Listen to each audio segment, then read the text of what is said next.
Hi, I'm Ron Landis. Welcome to my studio. We have a hub in the furnace now that's hardening, and when it's done, we're going to pull it out, and before we ship it off to Potter USA for all of his customers, we're going to make a working die here for the shop that we can do hot strike with. We do our hot striking in just a mild cold roll steel. What I've done here is I've cut the piece off. This is just 2.5 inch, and I cut it off in the bandsaw. Next, what I'm going to do is, after cleaning up the edges, I will put it in the lathe to get a nice flat surface on one side. And after we get that, we'll go from there. Just taking the burr off. Taking this paint off too.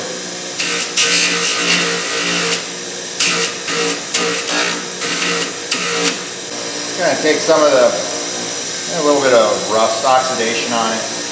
Not really removing any material. I just want to make sure I get a good clean grip in the lathe. Okay, I've got that piece that I cut in this 3-jaw chuck. If I was making a die that was going into a coining press, something that required better tolerances, something that or tight tolerances, or you know, a specific specification for a customer, I'd probably use a 4-jaw chuck because I can get a better registration. But for what we're making here, it's going to be, like I said, a hot struck collarless medallion piece. We're not as concerned about getting it perfectly registered and everything, although I can't fight doing it right. So what we're going to do is we're going to get it in there nice and concentric to the spin. If you see on my dial indicator right there, and yes, I dropped it earlier and broke the handle, so I have a weird geometry going on here. Normally I'd have the indicator way out here where there's plenty of clearance and plenty of room to play, but it was broken, and this is what I have. So this is what I'm gonna work with today. So what I'm doing is I'm looking for the high and low spot. If I bring this down to the low, and then I'll adjust that to 0. There we go. Now I can see what the high and the low, and I'm out 30 thousandths. So I'll take this down to the low spot, and I've just got a piece of 2x4 here, and I'm not totally tightened down in the chuck yet so that I can do this. I know I'm 30 out, so I want to find half that, so I'm going to somewhere around 15. I don't have to be exact yet. That's pretty close. Give it a little squeeze. Find the low and high again. Oh yeah, see, I'm already pretty close, so that's good. Bring that back down to 0. Find the low again. So I'm still out 10. So I'll go back to 0. Give it a little love.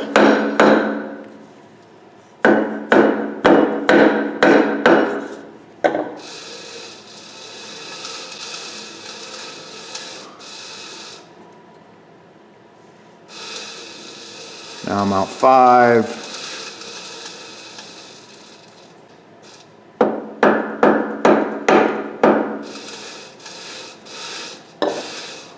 I like that. See how the needle is barely moving? You got a few jumps in there, but the surface of this blank has got pitting and stuff in it. So that right there, that's not bad. Here, I'll put it on 0 and you can.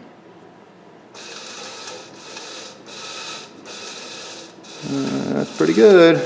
A little bounce right there. And if I bring it over here where the bounce was, I can see there's some noise on the surface there. So that's probably what's making it bounce.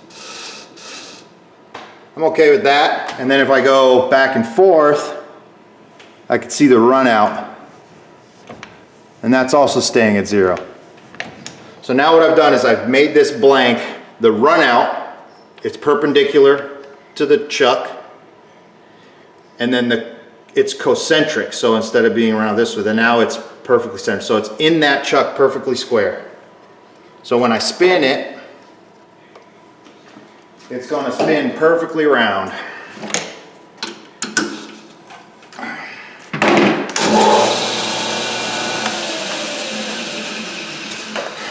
Safety second.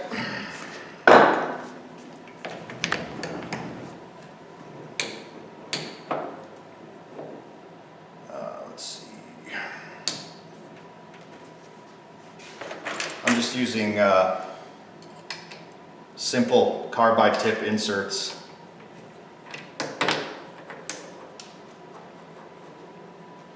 You can get into all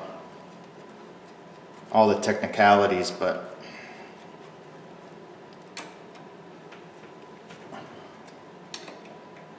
at some point, since I'm not making high tolerance stuff,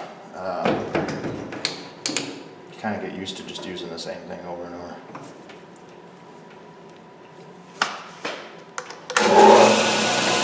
And all I'm doing, and so this cross slide as I move this arm is registered perfectly parallel and perpendicular to that chuck. So as I drag across that face, what I'm looking to do is to make that surface nice and flat. So I come all the way out here to the edge, and I want to go to where I'm just touching off, and it lets you know, you can hear it.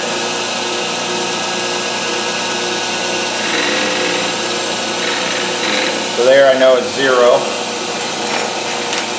So I give it a little bump. I know, real technical. Tighten down my carriage and then make a pass.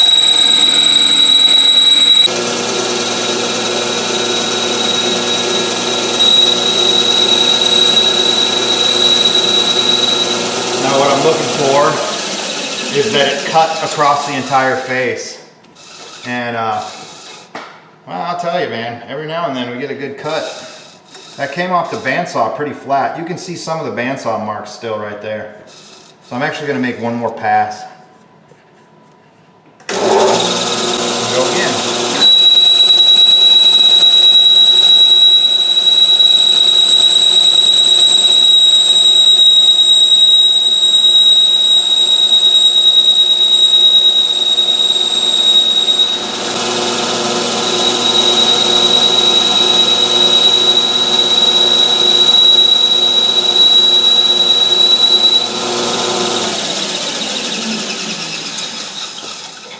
Now I got a nice, smooth, flat cut all the way across that surface. I got a little nub. I got some adjustment in my tool I need to make, but for what we're doing, it's just fine. Now, it would be easy to just take this and use that as a flat surface, because I'm pretty comfortable with the setup of the lathe. To know that that face is perpendicular to these sides, but why settle for okay when we can do better? So we're going to put this on the surface grinder and make this perfectly perpendicular within tolerance to these sides. So to get this set up for the surface grinder, this is the face that I'm going to be cutting. So what I want to do is I want to make sure that that face ends up perpendicular to these sides. So I have to project these sides to that face. And what I have to do is I take this smooth edge where I'm going, that's going to be ground, giving myself some clearance here. These were called V-blocks. These are made to be standardized with a perfect 90-degree angle and perfect 90-degree angles everywhere. And so what I do is I put those against the edge like that to hug the piece. So I've got this clamp that allows me to clamp those together, and then I'll explain what's happening here.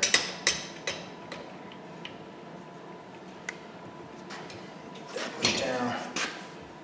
Okay, so what that's doing, when I flip that back over, what that's doing is taking these edges, perfectly registered in those V-blocks, 90 degrees to the V-blocks. When I put this on my surface grinder, you'll see the setup here in a second.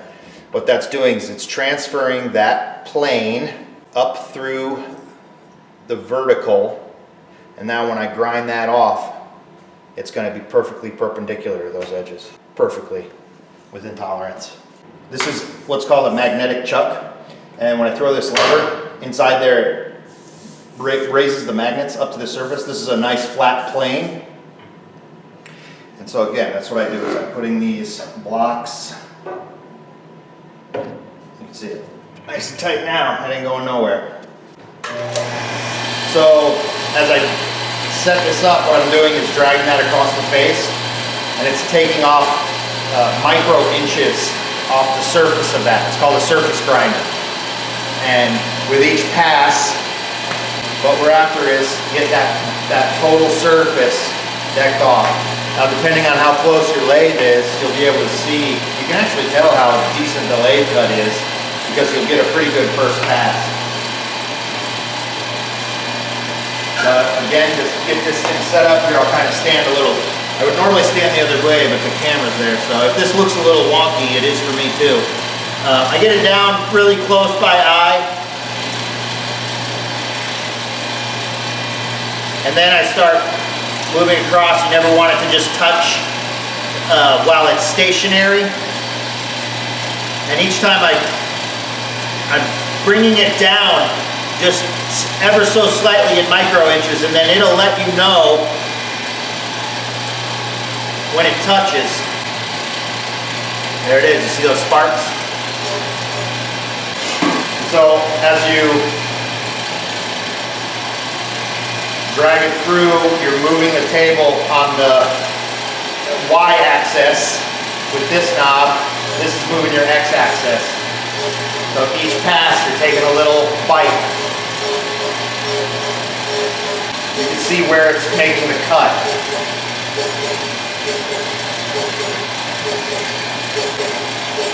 So you can see, even though it came out of the lathe, if you put an angle iron, or not an angle iron, but like a square on it, by eye, it would definitely look square. We're talking about micro inches here. Okay, so if I call that 0, and I can look and see that I did get a cut, kind of a crescent shape there, which means that's where it was kind of high. If that's 0 and I bring this down, I'm bringing this down 15 10,000ths of an inch. And now I'm bringing the Y-axis back towards me. And I can feel that going all the way across the surface. So like I said, 15 10,000ths of an inch probably wouldn't matter much considering I'm just going to smash this anyway. But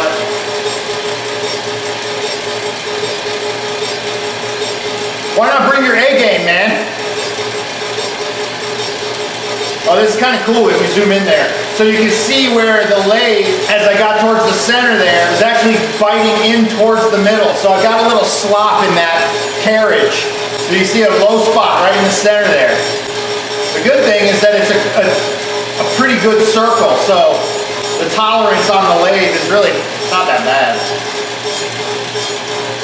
But I'm going to get rid of that low spot by taking it down another 15. So all said and done, this was 3/3,000ths of an inch from being perpendicular to the sides, which is so relative anyway because the sides, like I said, it has pitting and things like that. So this is probably overkill, but there you go. Plus it leaves a really nice, smooth finish. Not quite a mirror, but definitely smooth. I'm going to break this edge off. You do it with a file or a stone, preferably, but it's really fast. Like I said, we're not making this for any specification or anything, so pretty happy with that. Now I'm going to go back to the lathe and put a cone in it. Ooh. See, look how close that is. And that's because, this is important, this helps you understand what that first couple processes did. Since I made that edge, or I'm sorry, that face real perpendicular to these sides and stuff, this chuck is within decent tolerance, very square. So all I had to do was push this into the chuck and spin it. And you can see how much closer that is right off the bat than that first one was. Whoa.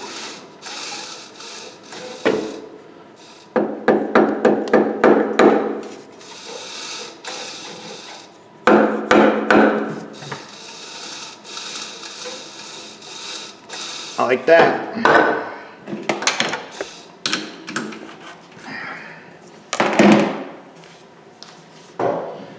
Okay, now what we're gonna do is actually put a cone, a taper onto the surface to make a cone come up to a point. And if you're having a hard time visualizing that, obviously when it's done it'll make more sense. But in a hub you create this cone in order to, when you are smashing the two together, it impacts the center first and then squeezes out. So you're trying to capture as much surface as possible with as little pressure as possible. So you're trying to reduce the surface, the contact of the surface to the striking die.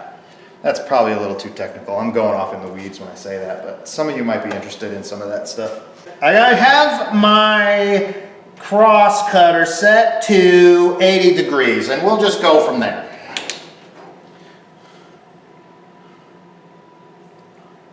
Set that.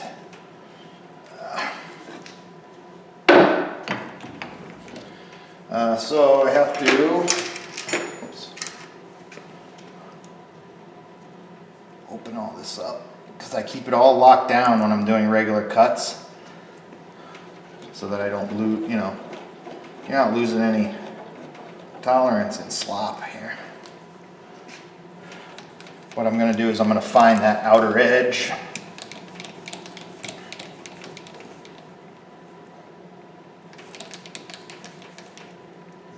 That's where I know we have 0. I got that going in reverse because I'm going to be cutting, I'm going to be pulling and pushing on the far side of it. Little WD. You can use all that fancy cutting fluid if you want.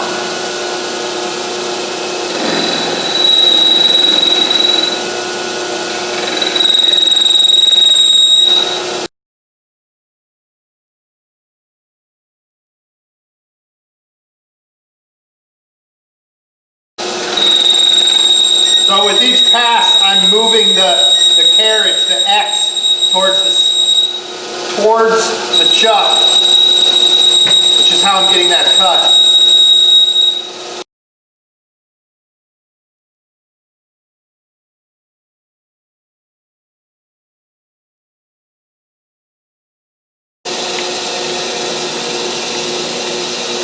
So you can see we got a decent cone on that. Turn it back the other direction. Anytime you're dragging a file or a stone inside the lathe, make sure you always grab the front of the file and be sure you're beyond the chuck and keep that tip away from the jaws.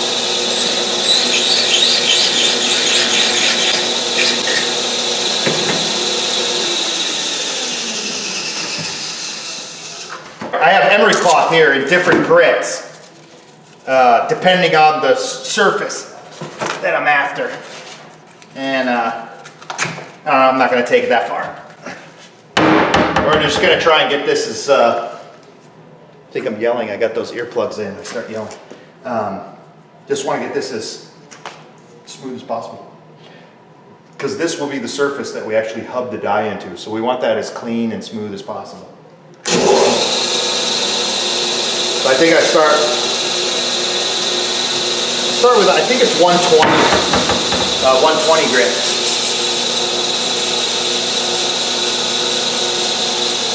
I rest my hand on the waves here, so that way if my finger comes off, my hand isn't floating and goes into the, that just kind of gives you kind of a steady place to put your hand.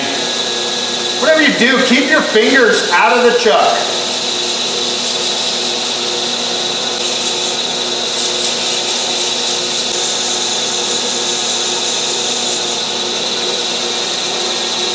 And I think this one's 320.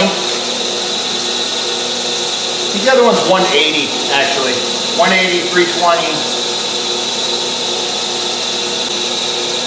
What's this one? 400. You see it's getting a pretty good finish on there. It's starting to turn into a mirror. Except for that one line. Must have been a little heavy-handed with the cutter right there. What's funny is that will show up in the hub, but by the time we finish surfacing the hub and sandblasting and everything, it won't show up. But it'll be interesting to watch when we hub it. I'll show you that line that it actually does transfer. That's probably interesting to maybe, like, I don't know, a whole 10 of us. This one is 600.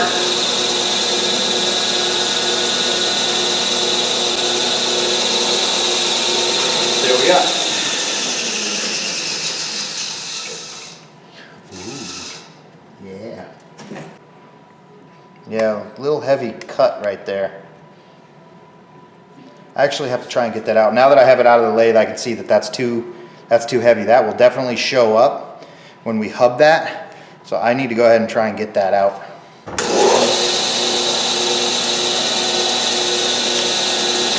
Something I can put a little back pressure on.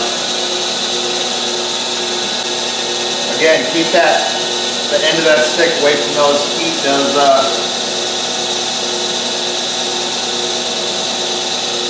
there.